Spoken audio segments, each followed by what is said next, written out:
தூக்கத்தில திடீர்னு நமக்கு பார்த்தீங்கன்னா, நெறைய பேர் சொல்லுவாங்க. நடுராத்திரி ஒரு 1 மணிக்கு, 2 மணிக்கு திடீர்னு முழிப்பு வந்துடுச்சுங்க. எழுந்து உட்காந்துக்கினேன். ஒண்ணுமே புரியல. பாத்ரூம் போயிட்டு வந்தேன். அப்புறமா அந்த நடுராத்திரி ஒரு 2 மணிக்கு முழிப்பு வந்த உடனே, லைட்டா பசி எடுத்துக்கிச்சு. போய் ஏதோ ஒண்ணு சாப்பிட்டு வந்தேன். அதுக்கப்புறம் தூக்கமே வரல. வெளிய பார்த்தா நாய் குலைச்சுக்கினே இருந்தது.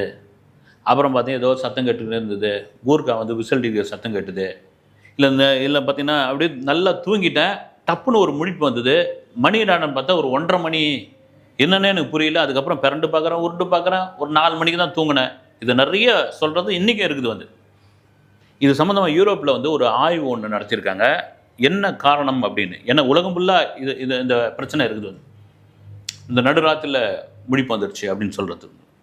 அதுல ஒரு ஆய்வு பண்ணியிருக்காங்க. அந்த ஆய்வுல வந்து அந்த முழிப்பு வந்த சில மனிதர்களை வைத்து அந்த மருத்துவ ஆய்வு நடத்தியிருக்காங்க. அதனுடைய காரணம் என்னன்னு கண்டுபிடிச்சிட்டாங்க.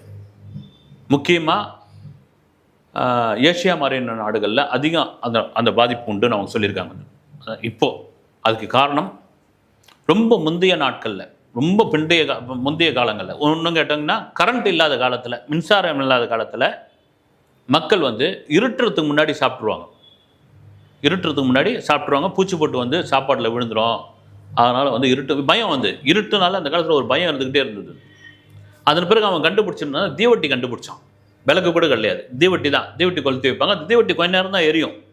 அந்த தீவட்டி வந்து ரொம்ப நேரம் எரிய போதுன்னு அதை அணைச்சிட்டு ஒரு 7க்கெல்லாம் படுத்து தூக்கிடுவாங்க. அதுக்கப்புறம் விளக்கு வந்த பிறகு கூட பார்த்தீங்கன்னா, அதில் சீமை எண்ணெய் ஊற்றணும். அதில் வந்து இந்த எண்ணெய் ஊற்றணும் அப்படின்றதுக்காக எண்ணெய் செலவாயிடும். ஆனால் விளக்கு அணைச்சிடுவோம். இந்த விளக்கை நம்ம மறந்து விட்டுட்டோம்னா வேற ஏதாவது தீ விபத்து ஆகிட போகுது.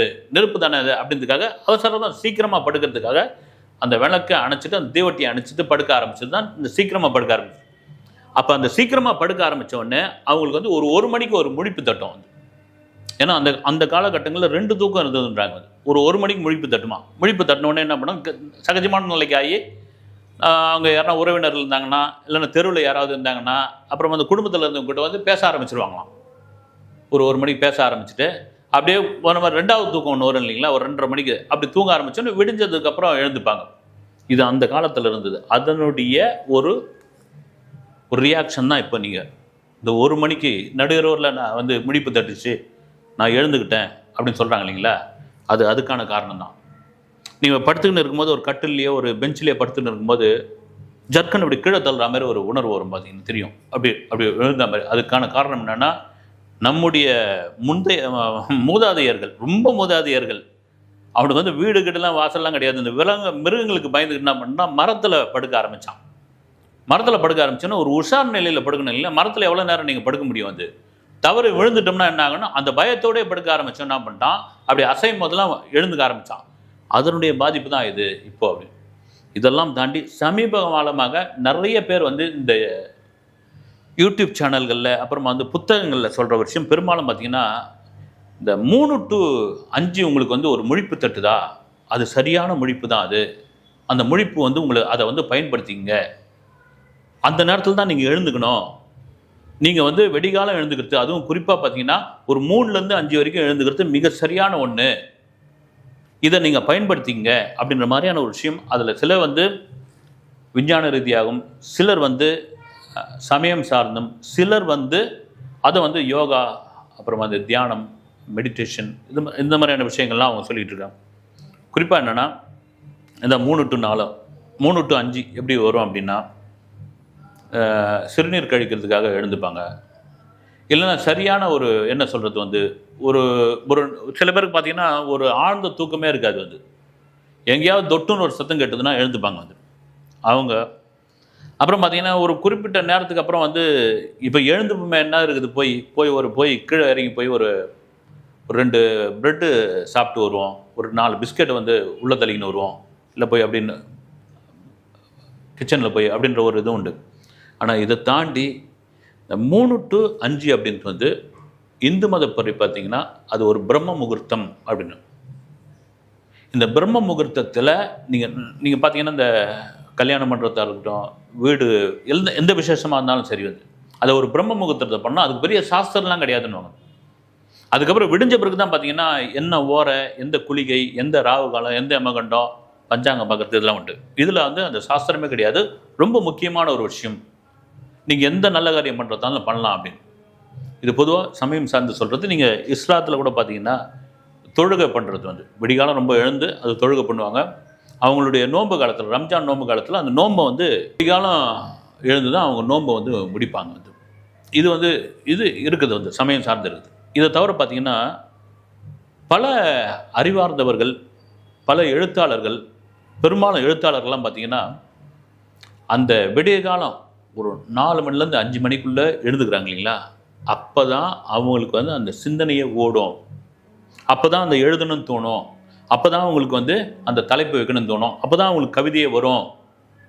ஏன்னா அந்த இடம் வந்து என்னென்னா இந்த எண்ண ஓட்டங்கள் இருக்கு இல்லையா, அது ரொம்ப குறைவாக இருக்கும். இந்த வேவ் வந்து இப்போ நான் பேசுகிற அந்த நேரம் வந்து மணி ஒரு 5:30 மணி சாயங்காலம் அப்படின்னா, இப்போ எவ்வளோ பெரிய இந்த எண்ண ஓட்டங்கள் வந்து நம்மளுக்கு மோதுது வந்து வேவ் லென்த் வந்து தொந்தரவு பண்ணிக்கிட்டே இருக்குது இல்லைங்களா. அவ்வளோ பேர் இன்றைக்கி பரபரப்பாக ஓடிக்கிட்டே இருக்காங்க.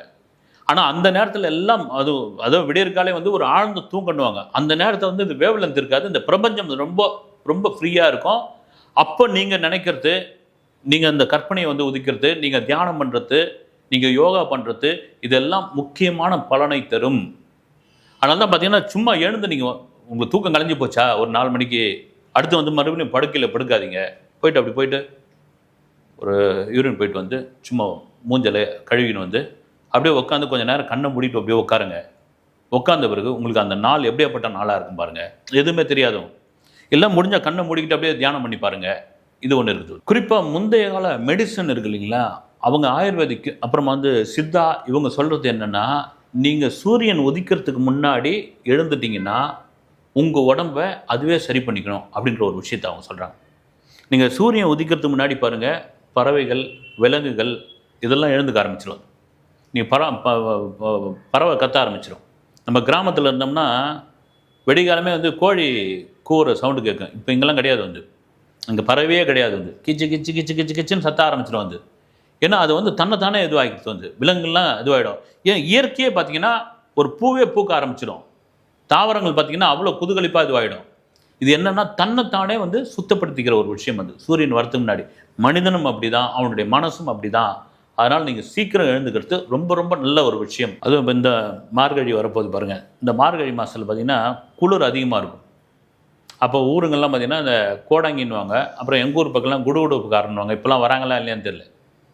ஒரு 4:30 மணிக்கு 3 மணிக்கெலாம் வருவாங்க வந்து, அடிச்சுக்கிட்டு நல்ல வாக்கு சொல்லுவாங்க காலையில். அது என்னென்னா இந்த குளிர்காலத்தில் சீக்கிரம் எழுந்துக்கணும், அந்த நேரத்தில் நம்ம வந்து இன்னும் வந்து அந்த வைப்ரேட்டை நம்ம அனுபவிக்கணும், சீக்கிரம் எழுந்து அதற்கான வேலையை துவங்கணும் அப்படின்றதுக்காக அந்த நல்ல வாக்கு சொல்கிறது கேட்கும் பொழுதே அதை தவிர எழுப்பி விடுறதும் வந்து உங்களுக்கு குளிர்காலத்தில் இன்னும் சுகமாக தூக்கம் வரும் வந்து பார்த்தீங்கன்னா. இல்லை நம்ம இருக்கிறதுலாம் பார்த்தீங்கன்னா பெரும்பான்மை ஒரு 12 மாதத்தில் 11 மாதம் வெப்பமண்டலத்தில் தான் இருக்கிறோம், புழுக்கத்தில் தான் இருக்கிறோம். அந்த ஒரு மாதம் இருக்கும்போது அந்த ஒரு மாதம் இந்த குளிரை வந்து அனுபவிக்கிறதுன்னு ஒன்று இருக்கீங்களா, அதில் சோம்பேறித்தனம் வந்த போது அந்த குளிரை தாண்டி அந்த வெளியே காலம் எழுந்துக்கணும் அப்படின்றதுக்காக தான் அந்த குடுப்பிடுக்காரன் வந்து ஒரு நல்ல வாக்கு சொல்கிறது. அதில் ஊர்லாம் சொல்லுவாங்க வந்து, இந்த நாய்ங்கெல்லாம் குலைக்கும் அப்படின்றதுக்காக வந்து நாய் வாயை கட்டி போட்டாங்க குடுப்பிடுக்காரன் அப்படி சும்மா ஒரு இதுவாக சொல்லுவாங்க வந்து. ஆனால் இப்போ இருக்காங்களா இல்லையா வராங்களான்னு தெரியல. அவங்கள படித்து வெவ்வேறு நிலைமைக்கெல்லாம் அவங்க போயிட்டாங்க வந்து. இது சொல்கிறதுக்கான காரணமாக தான். இதெல்லாம் மீறி தூக்கத்தில் உளறத்துன்னு ஒன்று இருக்குங்களா, இந்த தூக்கத்தில் உளறது அப்படின்வாங்க, அது இதில் சேராது வந்து. அதை பற்றியும் கூட ஒரு ஆய்வு ஒன்று பண்ணியிருக்காங்க. என்னென்னு, இந்த மூளை மட்டும்தான் தூங்கவே தூங்காது, அது முடிப்பிலே இருக்கும். அப்போ பார்த்தீங்கன்னா நைட்டில் வந்து சில பேர் பேசுவாங்க, பக்கத்தில் படுத்துங்கிறவங்களுக்கு கூட ஒன்றும் புரியாது வந்து. நான் உன்னை பிடிச்சிடறேன், நான் உன்னை அடிச்சிடறேன்டா, அதெல்லாம் இதெல்லாம்னுவாங்க வந்து. மறுநாள் கேட்டால் அவங்களுக்கு ஒன்றும் தெரியாது.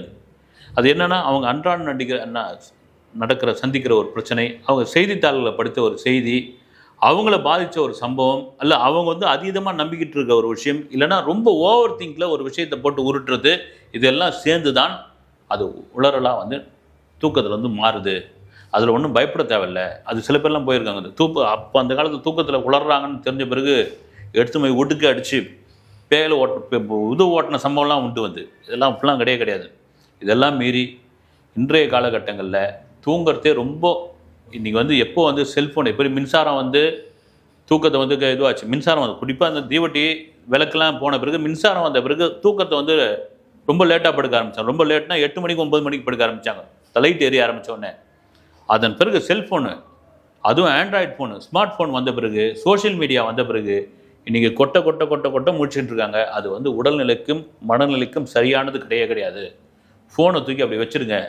வச்சுட்டு விடிகாலம் எழுந்துக்குங்க. எழுந்துக்கும் போதே ஃபோனை பார்க்காதீங்க. உட்காருங்க, கண்ணை மூடுங்க, உங்கள் வேலையை ஆரம்பிங்க. ஒரு 4 மணிக்கு 4:30 மணிக்கு உங்களுடைய பயணத்தை தொடங்க. இன்றைக்கி வந்து வாழ்க்கையே எந்திரமயமாக இருக்குது. வெளியே ஓடுறதே பெரிய கஷ்டமாக இருக்குது. எதுக்கு ஓடுறோம், ஏன் ஓடுறோன்னே தெரியல.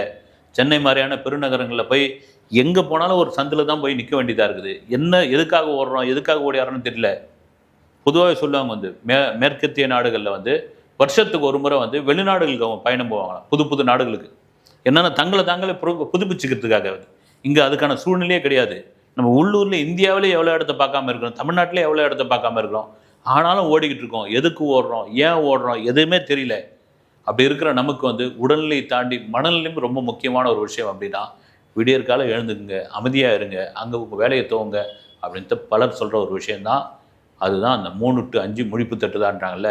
இந்த முழிப்பு தட்டுனா நீங்கள் எழுந்தாது மறுபடியும் போத்தீங்கன்னு படுக்காதீங்க அப்படின்னு சொல்கிற ஒரு விஷயம் தான் அது. அடுத்த வீடியோவில் சந்திக்கிறேன். நன்றி.